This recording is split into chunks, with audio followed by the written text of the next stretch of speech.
बऱ्याच जणांचं असं म्हणणं होतं की आमचं घर भाड्याचं आहे, त्यामुळे आमच्या घरात करता येतील असे साधे सोपे पण प्रभावी असे काही वास्तुशास्त्राचे उपाय असले तर सांगा. आमच्या घरातली आर्थिक अडचण दूर होण्यासाठी किंवा आमचं अडकलेलं काम पूर्ण होण्यासाठी यासाठी आम्हाला उपाय सांगा आणि आमचं घर भाड्याचं आहे हे लक्षात ठेवा. अशा जेव्हा कमेंट वाचल्या तेव्हा म्हटलं हाच विषय घेऊया की ज्यांचं घर रेंटचं आहे किंवा जे भाड्याने राहत आहेत, ज्यांचं दुकान रेंटचं आहे किंवा जे अगदी त्यांचा छोटा मोठा व्यवसाय करतायत आणि तो जागा भाड्याने घेऊन करतात, तर अशा लोकांसाठी नक्की कोणते उपाय आहेत जे प्रभावी ठरतील.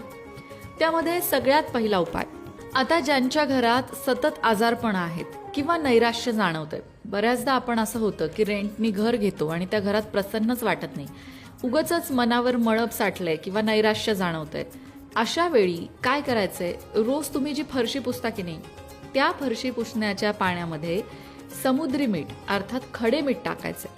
वास्तुशास्त्रानुसार मीठ हे घरातील सगळी नकारात्मक ऊर्जा शोषून घेतं, त्यामुळे हा उपाय वास्तूला प्रसन्न करतो आणि घरात सकारात्मक ऊर्जेचा संचार होतो.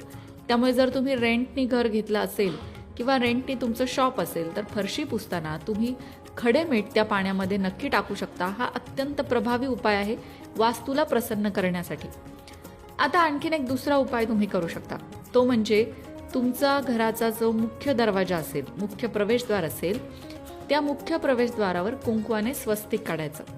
असं मानलं जातं की प्रवेशद्वारावर स्वस्तिक असल्यामुळे घरात सुखसमृद्धी येते, घरातील सदस्यांचे सगळ्या नकारात्मक गोष्टींपासून रक्षण होतं आणि माता लक्ष्मीची कृपा होते. हा उपाय अगदी कोणीही करू शकतं आणि करायलाही सोपा आहे. घराचं जे मुख्य प्रवेशद्वार आहे त्याच्यावरती कुंकवाने स्वस्तिक काढायचं.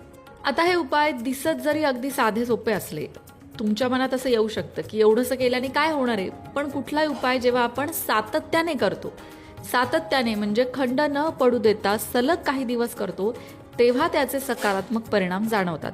जसं तुम्ही एखादी ट्रीटमेंट घेत असाल तर त्या ट्रीटमेंटमध्ये तुम्हाला सातत्य असणं गरजेचं असतं ना. त्या औषधांना जर खंड पडला तर ट्रीटमेंट परत पहिल्यापासून सुरू करावी लागते आणि तो परिणाम दिसत नाही. जर असंच तुम्ही आज औषध घेतलंय, 2 दिवसांनी नाही घेतलं, 3 दिवसांनी घेतलं, तर त्याचा जो परिणाम आहे तो दिसत नाही. तसंच वास्तुशास्त्राचे जे नियम आहेत किंवा वास्तूचे जे उपाय सांगितले जातात ते सातत्याने करणं गरजेचं असतं.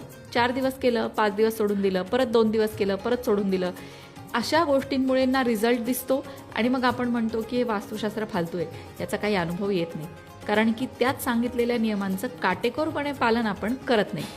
त्यानंतर तिसरा उपाय म्हणजे घरात वस्तू ज्या आहेत त्या तुम्ही चुकीच्या दिशेला नाही ना ठेवल्यात ते बघावं, कारण त्यामुळे वास्तुदोष निर्माण होतो. जसं